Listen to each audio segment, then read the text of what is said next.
Tae-ho Kim watched through the small window as the transport ship landed. His heart beat fast in his chest. After 3 weeks in space, he had finally reached the Galactic Defense Academy. First human ever chosen, he whispered to himself. The words did not feel real, even now. The ship doors opened with a hiss. Bright light flooded in, making Tae-ho squint. He grabbed his single bag and walked down the ramp. The Academy landing pad buzzed with activity. Aliens of all shapes and sizes moved about. Some had 6 arms. Others floated above the ground. A few were twice as tall as Tae-ho. He took a deep breath.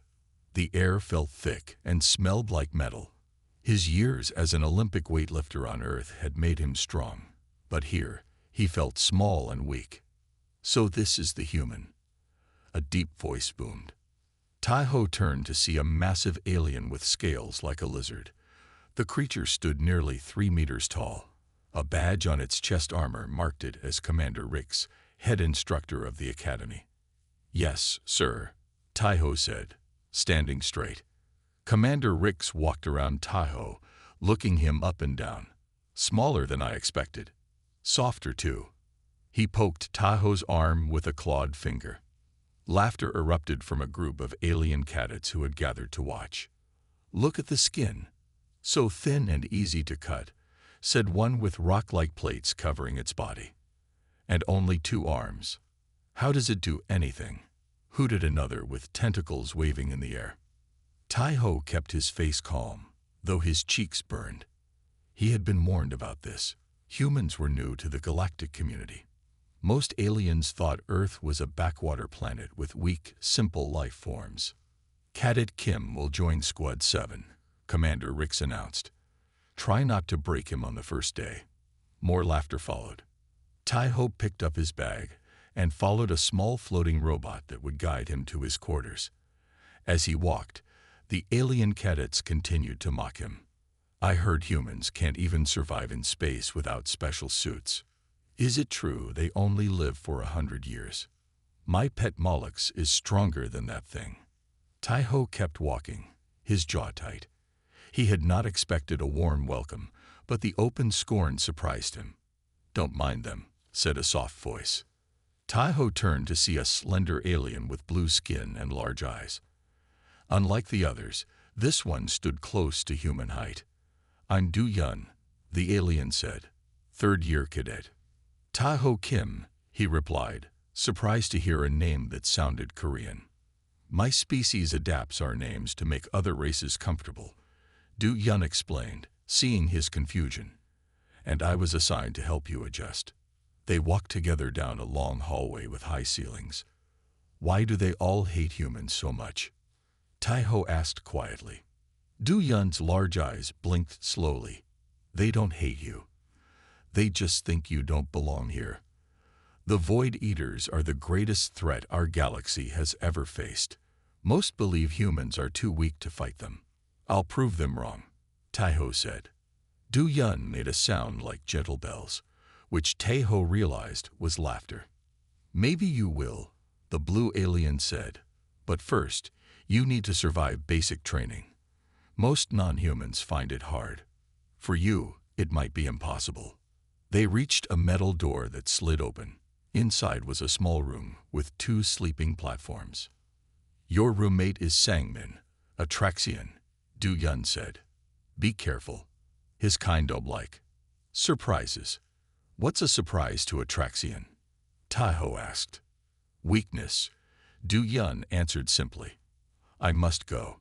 Training starts tomorrow at first light. Don't be late." As Do-Yun left, Tae-ho set his bag down and sat on the hard sleeping platform. Far from Earth, surrounded by aliens who thought he was weak, Tae-ho wondered if he had made a terrible mistake. But then he remembered why he came. The Void Eaters had already destroyed 3 worlds. Earth could be next. Someone had to prove humans could fight, even if no one believed it yet. The alarm blared at first light, jerking Tae-ho awake. Across the room, his roommate Sangmin was already up. The squid-like alien had 8 limbs that moved quickly as he put on his training gear. "Late already, human," Sangmin said, His voice bubbled like water through pipes. Not a good start. Tai-ho jumped up and dressed fast. He followed Sang-min to the training yard, a huge open space with strange machines and training areas. 200 alien cadets stood in neat rows. Commander Rix walked in front of them, his scaled skin gleaming in the morning light. "Today we test your basic abilities," Rix announced. "We will see who has what it takes to fight the Void Eaters." The first test was zero-gravity combat. Tai-ho watched as alien cadets floated into a large clear bubble. Inside, they fought with amazing skill. 6-armed aliens spun and twisted, hitting from all sides. Others used their tails or wings to move fast through the air. When Tai-ho's turn came, he pushed into the bubble and felt his feet leave the floor. He had trained for this on Earth, but it was different here. His opponent, a green alien with 4 arms, moved like water around him. Tai-ho tried to punch, but he spun out of control. He tried to kick, but missed. Within seconds, the green alien had hit him 10 times. "Enough," Rix called. "Next test." Tai-ho left the bubble, his face hot with shame. Aliens laughed as he walked past. The strength test was next. Cadets had to lift heavy metal blocks. Tai-ho watched in shock as rock-skinned aliens lifted blocks 10 times their size. Even the smaller aliens could lift more than him. When his turn came, Tai-ho used all his strength. The block moved, but just barely. Back on Earth, he had been one of the strongest humans. Here, he was the weakest in the class. "Pathetic," Sang-min said to the others. "His kind can barely move their own weight." The final test was an endurance run. The track changed as they ran, sometimes becoming steep, sometimes filled with water or sand. Aliens from high-gravity worlds ran like the wind. Those with multiple legs or special lungs barely slowed down. By the halfway point, Tai-ho was far behind. His lungs burned. His legs felt like stone. Near the end, he collapsed, unable to go on. As medics helped him up, he heard Rix talking to another instructor. "Perhaps humans simply aren't built for galactic warfare," the commander said. "This one can't even finish basic training." That night in the dining hall, no one sat near Tai-ho. He ate alone, his body sore from the day's failures. "Mind if I join you?" Du-Yun appeared, carrying a tray of food. "Why would you want to?" Tai-ho asked. "I failed every test." Du-Yun sat down. "First days are always hard, but I noticed something about you." "What?" "How weak I am." "No, how you keep trying different approaches." Du-Yun's large eyes studied him. "In the zero-gravity bubble, you changed your style 3 times. Most new cadets stick with one way, even when it fails." Tai-ho hadn't realized he'd done that. "It still didn't work." "Not yet," Du-Yun said. "But humans are known for adapting, yes. That might be more valuable than you think." Before Tai-ho could answer, Sang-min walked by with his friends. "Hey, everyone," the squid alien called out. "Academy records show the humans scored lowest in Academy history. Even the plant species from Vega did better." The dining hall filled with laughter. Tai-ho looked down at his food. "They'd put you in the lowest performance tier," Du-Yun said quietly. "Training will only get harder." "I won't quit," Tai-ho said. "I can't. Earth is counting on me." Du-Yun made the bell-like laughing sound again. "Interesting. Most would have given up by now." "I'm not most," Tai-ho said. "No," Du-Yun agreed. "But you'll need more than determination to survive here. You'll need to find advantages they don't see." Tai-ho looked around at the alien cadets, all stronger, faster, and better suited for space combat than him. "What advantage could a human possibly have?" he asked. Du-Yun's expression changed to something Tai-ho couldn't read. "That," the blue alien said, "is exactly what you need to find out." 2 weeks passed. Tai-ho's body hurt all the time. Each day brought new failures. Each night brought more mockery. But something was changing inside him. Instead of sleeping, Tai-ho began staying up late. He would go to the training yard, when it was empty and watched recordings of the top cadets. He studied how they moved, how they fought. "What are you doing here so late?" Tai-ho jumped. Du Yun stood in the doorway, watching him. "Studying," Tai-ho said, pointing to the screen. "Look at this four-armed fighter. He's strong, but he always attacks the same way." Du Yun moved closer. "You're right. Most species rely on their natural strengths without thinking." "They don't need to think," Tai-ho said. "They're already stronger and faster than me."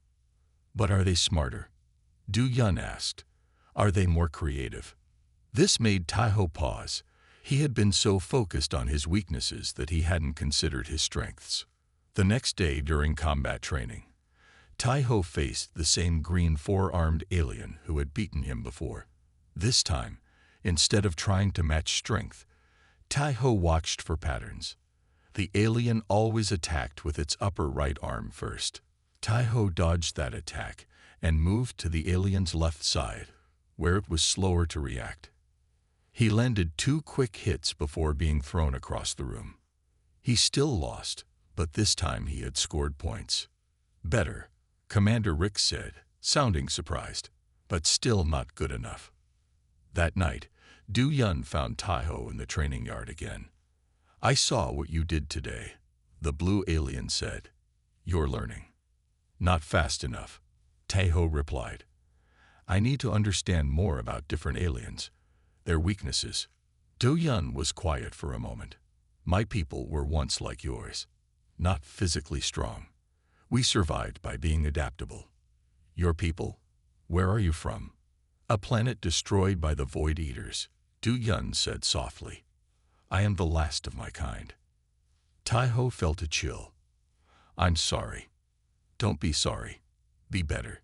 Du Yun pressed a small device into Tai-ho's hand. "This has information on all species at the Academy. Study it. Find your edge." For the next week, Tai-ho studied every night. He learned that rock-skinned aliens couldn't turn quickly. 6-limbed fighters had blind spots behind their middle arms. Flying species tired quickly in thick air. During the day, he began to use this knowledge. He still lost most fights, but now he lasted longer. He scored points. He saw surprise in his opponent's eyes. He also noticed something else. When training moved between different gravity levels or atmospheres, most aliens took time to adjust. But Tai-ho, though he struggled in all environments, could adapt to changes more quickly. "Humans evolved on a planet with many different environments," he told Du Yun. "We're used to adapting." One morning, the cadets faced a new challenge: underwater combat. Most aliens hated it. Even water-breathing species struggled with the Academy's special heavy water. Tai-ho had been a swimmer on Earth. He moved through the water with ease, using techniques from human swimming competitions. For the first time, he won a match. Sangmin was furious. "The human cheated. Humans must have evolved in water." "We didn't," Tai-ho said. "We just learned to swim." "Learned?" Several aliens asked at once. The idea of learning a physical skill, rather than being born with it, seemed strange to them. Later, Commander Rix approached Tai-ho.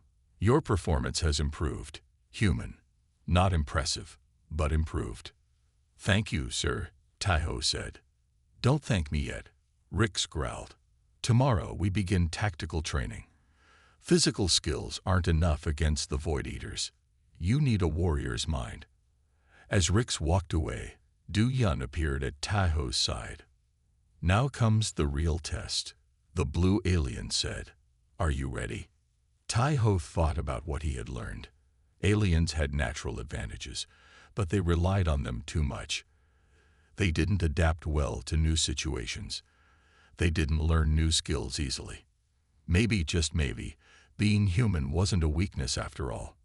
"I'm ready," he said, and for the first time since arriving at the Academy, he believed it. Tactical training began with a challenge. The cadets were split into teams of 5. Each team had to capture a fortress in a large simulation room. Tai-ho looked at his team and sighed. All 4 aliens glared at him. Great, said a tall, purple alien. We got the human. We'll lose for sure. Commander Rix must hate us, said another. Tai-Ho said nothing. He had learned it was better to show than tell. The simulation started. Their target was a small fortress on a hill. Guards patrolled the walls. Laser traps covered the ground. We attack from the front, said the purple alien. Hit them hard and fast. The team charged forward. They were shot down in seconds. The simulation reset. Again, shouted the purple alien. But this time, we split up. They tried again, and again, and again. Each time, they failed. After the fifth try, Tai-Ho spoke up. Maybe we need a different plan. What would a human know about tactics? The purple alien sneered. Just hear me out, Tai-Ho said. What if we let ourselves lose a few times on purpose? The alien stared at him like he was crazy. Why would we do that? One asked. To study the patterns, Tai-Ho explained. The guards, the traps, they follow patterns. If we know the patterns, we can find gaps. The aliens looked at each other. Finally, the purple one nodded. We've tried everything else. Fine, human. We'll try your way. For the next 3 attempts, they didn't try to win. Instead, they watched. Tai-Ho made a map in his mind of when and where the guards moved, when the traps turned on and off. The east wall guard turns away for 12 seconds every 2 minutes, Tai-Ho told his team. The trap there shuts down for 8 seconds after. If we time it right, we can slip through. That's a tiny window, said one alien. It's all we need, Tai-Ho said. On their next try, they moved to the east wall and waited.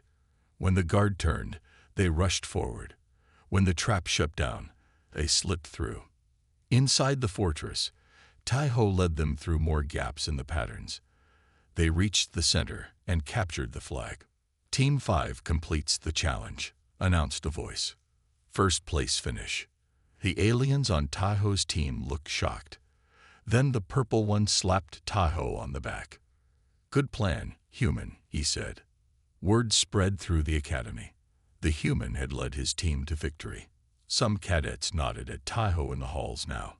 Others watched him with new interest. Sang-Min was not happy. His team had come in second. The human cheated, he told Commander Rix. He must have had inside information. Commander Rix studied Tai-Ho. Is this true, cadet? No, sir, Tai-Ho said. We just watched the patterns and found gaps. Patterns. Rix looked surprised. Yes, sir. The guards, the traps, they all moved in set patterns. Real enemies wouldn't be so predictable. Rix was quiet for a long moment. Interesting. Most cadets never notice the patterns. They rely on strength and speed. Later, in the dining hall, more aliens sat at Tai-Ho's table. They asked questions about his strategy. They listened when he spoke. Don't get too excited, Du-Yun warned when they were alone. Sang-Min and his friends are angry. They don't like being shown up by a human. Let them be angry, Tai-Ho said. I'm starting to see what humans can offer here. And what is that?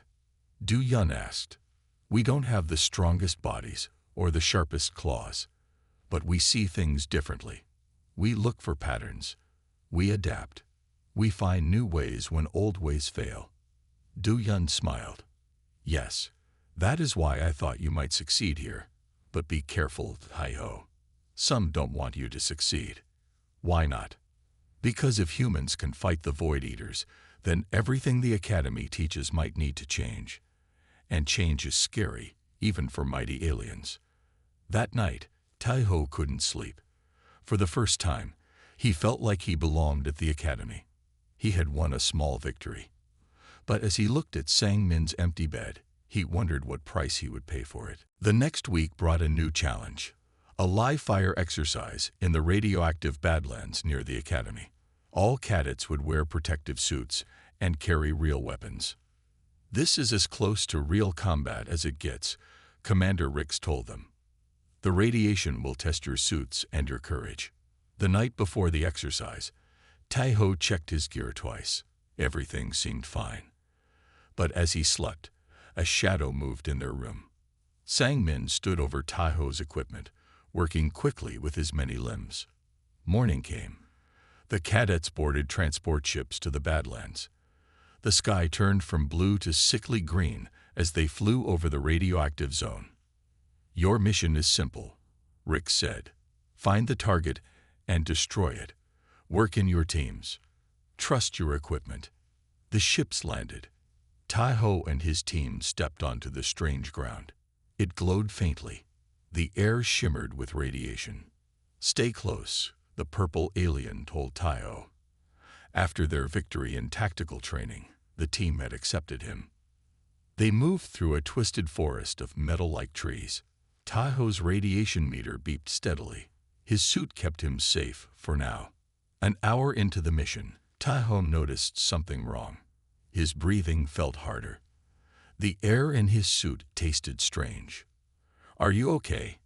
asked a teammate. "You look sick." "I'm fine," Taiho said, but he wasn't. His head hurt. His vision blurred. The team found a small hill to rest on. Taiho checked his suit and found the problem. The air filter had a tiny hole in it. Radiation was leaking in. "My suit is damaged," he told his team. "How?" the purple alien asked. All suits were checked before the mission. Taiho knew then. Sang-min had sabotaged his equipment.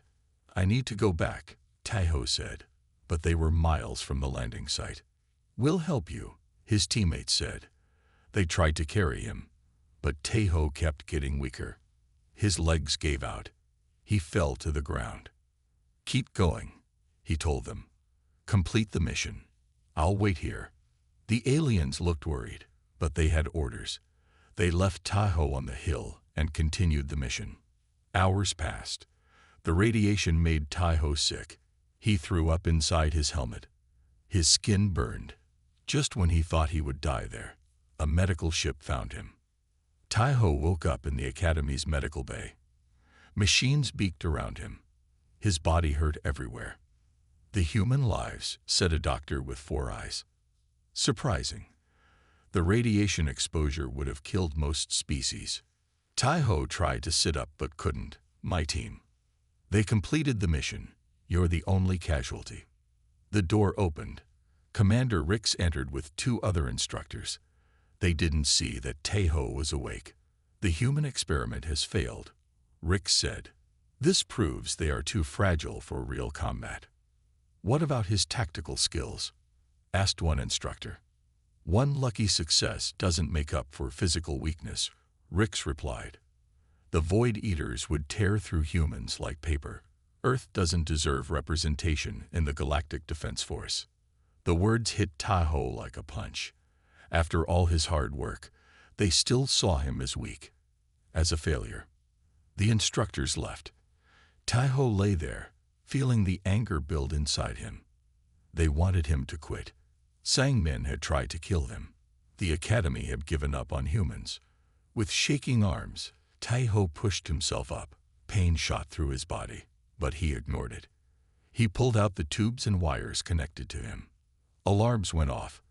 The 4-eyed doctor rushed in. "What are you doing? You need weeks of recovery." "I'm not done," Taiho said through clenched teeth. "I'm not quitting. The radiation damaged your body. You could die if you leave now." Taiho stood on wobbly legs. "Then I'll die proving humans belong here." He walked out of the medical bay, each step agony. Cadets in the hallways stared as he passed. Some laughed. Others looked concerned. Taiho didn't care. He had reached his breaking point. Now it was time to push back. Taiho found Du-Yun in the study hall. The blue alien jumped up when Taiho walked in. "You should be in the medical bay," Du-Yun said, rushing to help Taiho sit down. "I need answers," Taiho said. His voice was rough from the radiation. "Someone sabotaged my suit. It was Sang-min, wasn't it?" Du-Yun looked away. "Yes, I tried to warn you that you had enemies." Why do they hate humans so much? What have we done to them? Du Yun was quiet for a long time. Then the blue alien sighed. It's not what you've done. It's what you might do. What does that mean? There's something you need to see. Du Yun looked around to make sure they were alone, then pressed a small button on a wrist device. A hidden door opened in the wall. They went through the door and down a long hallway. Taiho's body hurt with each step, but he kept going.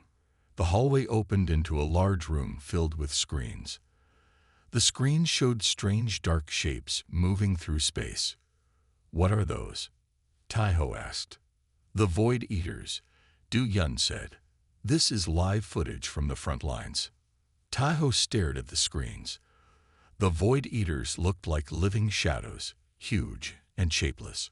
Ships fired at them, but the weapons seemed to do little. They're eating a planet right now, Du Yun said. In 3 days, it will be gone. All life, all matter, consumed. How do you stop them? That's the problem. The Galactic Defense Force has been fighting them for 100 years. Nothing works for long. Du Yun touched another button. New images appeared on the screens. Different alien species fighting the Void Eaters. Some used strength. Others used speed or special powers. Notice anything? Du Yun asked. Taiho watched carefully. They all fail the same way. The Void Eaters adapt to them. Exactly, Du Yun said. The Void Eaters target species that rely on singular evolutionary advantages. Strong species, fast species, species with natural weapons. They study them, then develop counters. But what does this have to do with humans? Du Yun turned to face Taiho. My people were like yours, not the strongest or fastest. We had no special powers, but we were adaptable. We could change our tactics, our technology, our way of fighting. And that worked against the Void Eaters. For a time, Du Yun said sadly, until they destroyed our world. I was away at the academy when it happened. Taiho felt cold. So humans are doomed too. Maybe not. My people were adaptable, but we were few. Humans are many, spread across a whole planet, and you adapt faster than any species I've seen. Du Yun pointed to the screens again. The Void Eaters are predictable in one way. They always attack the strongest first. They see them as the biggest threat. And humans aren't seen as strong, Taiho said, understanding now. Exactly. The Academy and the Galactic Defense Force value physical power above all else. They've been training elite warriors the same way for thousands of years. But it's not working against the Void Eaters. So why keep humans out? Why not try something new? Fear of change, Du Yun said. Commander Rix and the others are set in their ways. They can't imagine that a physically weak species might succeed where they failed. Taiho looked at the screens again, watching planets die. Earth could be next. Yes, unless someone proves there's another way to fight. Taiho stood straighter, ignoring the pain in his body. I need to train. I need to show them that human adaptability is a strength, not a weakness. There may be a way, Du Yun said. The Crucible is coming. The Crucible. The final test for cadets. A survival challenge on an uncharted moon. Only top-tier cadets are invited. I'm lowest tier, Taiho said. Yes, but if you demanded to participate, they couldn't refuse without admitting they fear what you might prove. Taiho nodded, a plan forming in his mind. When does it start? 3 days from now. Then I have 3 days to get ready. Du Yun looked worried. Your body needs time to heal. No time, Taiho said. Earth has no time. Taiho stood in Commander Rix's office. His body still hurt from the radiation, but he stood tall. You want to what? Rix asked, his scaled face showing surprise. I want to join the Crucible, Taiho repeated. Impossible. Only top-tier cadets participate. You are lowest tier. The rules don't say that, Taiho said. I checked. Any cadet can volunteer. Rick's yellow eyes narrowed. Why would you want to? The crucible is dangerous. Many cadets don't return. I need to prove humans belong here. The commander laughed, a harsh sound. You'll die out there, human. Maybe, Tai-Ho said. But I have the right to try. Rick stared at him for a long time. Then a slow smile spread across his face. Very well, he said. I'll allow it. The crucible might teach you a final lesson about your place in the galaxy. 3 days later, Tai-Ho stood with 60 other cadets in the launch bay. They all wore survival suits and carried basic equipment. The crucible begins now. Rix announced. You will be dropped onto the uncharted moon. Your goal is simple. Survive for 7 days and reach the extraction point. There are no rules except survival. The cadets boarded dropships. As Tai-Ho walked to his ship, other cadets gave him strange looks. Some seemed impressed by his courage. Others, like Sangmin, looked angry. Still alive, human? Sangmin hissed. Not for long. The ships launched and flew to the moon. Through the window, Tai-Ho saw a strange world of red rocks and purple plants. Drop in 60 seconds, a voice called. Tai-Ho checked his gear one last time. Du Yun had helped him prepare, showing him maps and giving advice. Remember, Du Yun had told him, the moon's environment changes. Day and night are extreme. The creatures are dangerous. Trust your human adaptability. The dropship doors opened.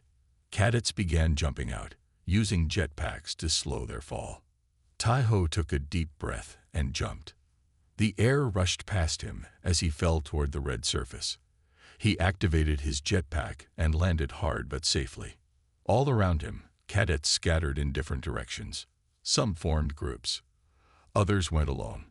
Tai-Ho decided to head for the mountains he could see in the distance. The first day was hard. The temperature rose to burning levels. Tai-Ho's suit helped, but he still sweated heavily. He saw other cadets struggling too, especially those from cold worlds. He found a cave as night fell and climbed inside. Just in time, the temperature dropped so fast that rocks cracked with loud pops. By morning, frost covered everything. Extreme temperature shifts, Tai-Ho said to himself, just like Earth's deserts. He started walking again. The goal was a point on the other side of the moon, 7 days away. As he walked, he collected strange fruits and tested them with his suit's analyzer. Some were safe to eat. On the second day, Tai-Ho reached the mountains.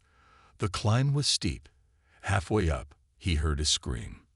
A rock-skinned alien had fallen into a crack in the mountain. Its heavy body was stuck. Tai-Ho could have kept going, but he didn't. Hold on, he called, climbing down to the alien. A human, the alien said in surprise. Why would you help me? Because that's what humans do, Tai-Ho said, working to free the alien. It took hours, but he finally got the alien out. They climbed the mountain together. I am Kahan, the alien said. I thought humans were weak. I was wrong.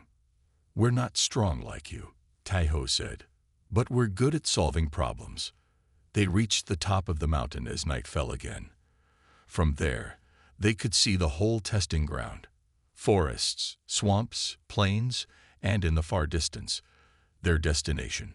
3 more cadets were just eliminated, Kahan said, looking at a counter on his wrist. Less than 50 remain. Tai-Ho looked out at the harsh landscape. The crucible had just begun, and already it was living up to its name. We should rest, he told Kahan. Tomorrow will be harder. He had no idea how right he was. The third day of the crucible brought new challenges. Tai-Ho and Kahan reached a vast swamp with bubbling purple mud. The air smelled like rotten eggs. Toxic gases, Kahan said, checking his suit readings. My kind cannot pass through. Our skin absorbs toxins too easily. Tai-Ho looked at the swamp. It stretched for miles. Going around would take days they didn't have. I'll find a path, Tai-Ho said. He tested the mud with a stick. Some spots were solid beneath, Others were deep and dangerous. Using his stick, Taiho mapped a safe path across. He and Kahan moved slowly, jumping from one solid spot to the next. 3 hours later, they reached the other side. Impressive, Kahan said. Most would have given up. Humans are stubborn, Taiho said with a smile. They walked through a red forest next. Strange animals watched from the trees. That night, they met 2 more cadets, a 6-armed fighter named Munhee and a winged alien called Jisoo. You're the human everyone's talking about, Munhee said. They say you refuse to quit even after radiation poisoning. Is it true humans have no special abilities? Jisoo asked. We adapt, Taiho said simply. On the 4th day, half the cadets had been eliminated. Only 30 remained on the moon. The group reached a field of tall grass that cut like knives. Jisoo tried to fly over, but strong winds forced her down. Kahan tried to push through, but the grass cut through his rock skin. Munhee's multiple arms got tangled in the sharp blades. Taiho remembered something from Earth, how farmers would burn fields to clear them. He found dry wood and stones to make sparks. Stand back, he told the others. He set the grass on fire, creating a clear path as it burned. Clever, Munhee said, using destruction to create a path. They were halfway to the extraction point now. Taiho's body still hurt from the radiation, but he kept going. His new allies helped when he grew tired. On the 5th day, disaster struck. A massive solar storm hit the moon. The sky turned red. Radiation levels rose. We need shelter, Kahan shouted. They found a large cave system and went inside. Many other cadets had the same idea. 20 survivors huddled in the main chamber, including Sangmin. The human is still alive, Sangmin said in surprise. Before anyone could answer, the ground shook. Rocks fell from the ceiling. The cave was collapsing. Most cadets ran for the exit, but Taiho heard screams from deeper in the cave. Several cadets were trapped in a small chamber as rocks blocked the passage. We have to help them, Taiho said. It's too dangerous, a tall alien replied. The passages are too narrow for most of us. Taiho looked at the small opening between the fallen rocks. It was just big enough for a human to fit through. I'll go, he said.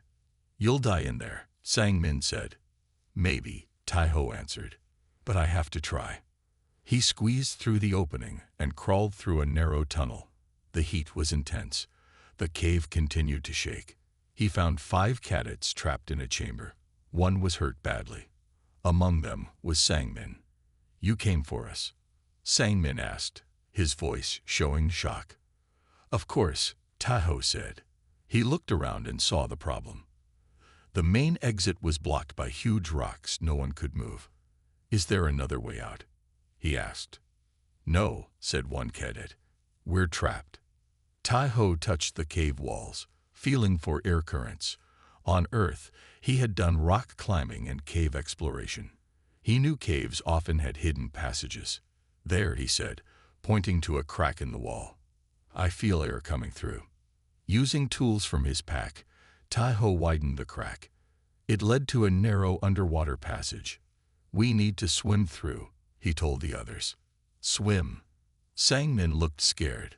My kind cannot swim well. I'll guide you, Taiho said, one at a time.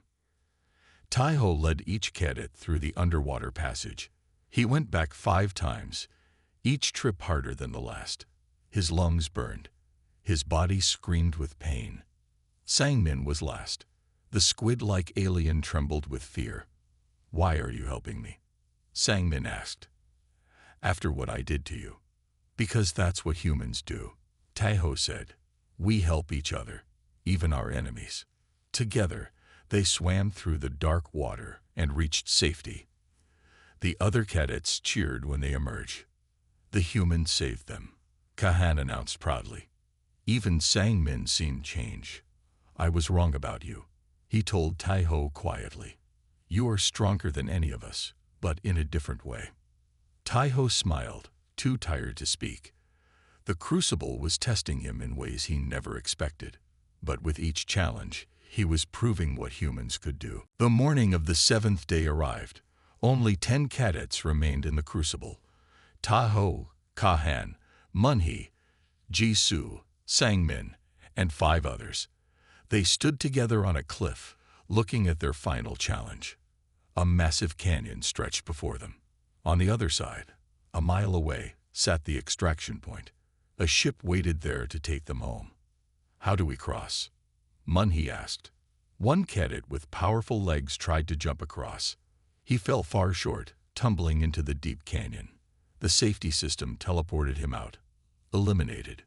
Jisoo tried to fly across, but powerful wind currents pushed her back. "It's impossible," she said. "The winds are too strong."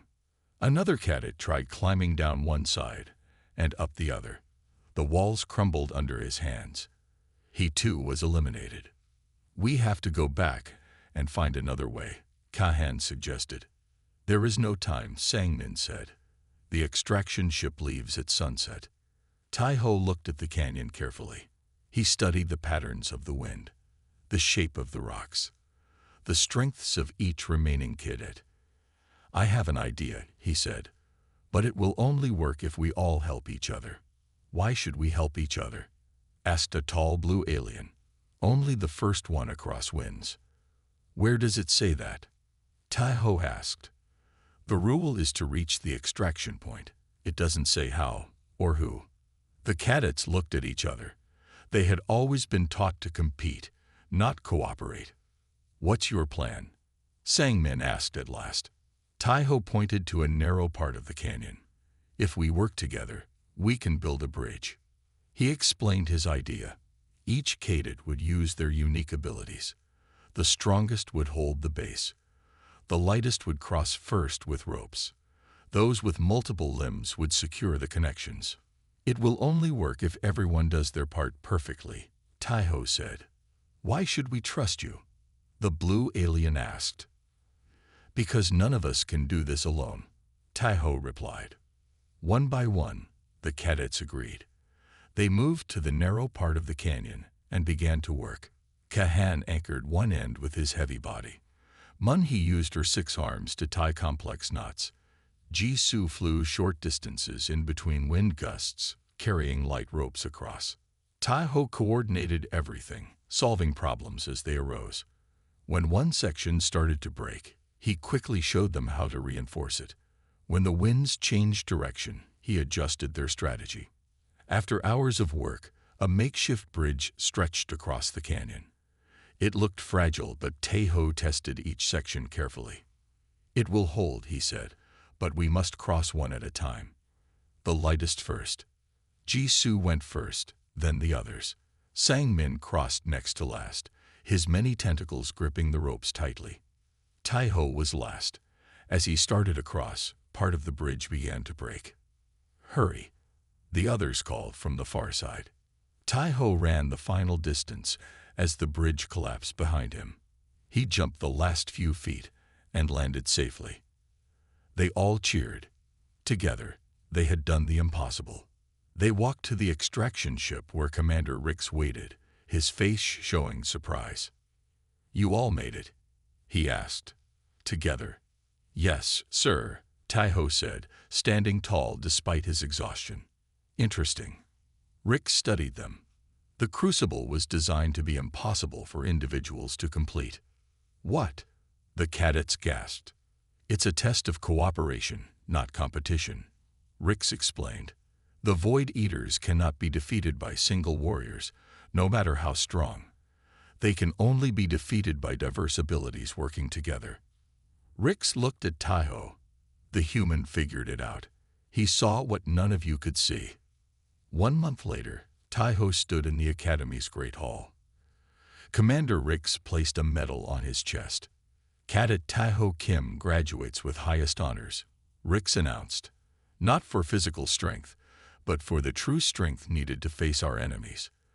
Adaptability, problem solving, and the ability to unite diverse abilities toward a common goal." The hall was silent. Then, one by one, the cadets stood and saluted Taiho. even Sangmen. The Academy will now actively recruit more humans, Rix continued. What we mocked as weakness was actually humanity's greatest strength. As Taiho accepted his commission as a Galactic Defense Force officer, he remembered his first day at the Academy. The mockery, the doubt, the pain. It had all been worth it, not just for him, but for Earth and for the galaxy. Because sometimes true strength isn't about being the biggest or the strongest. It's about seeing problems differently, about adapting, about bringing others together. It's about being human.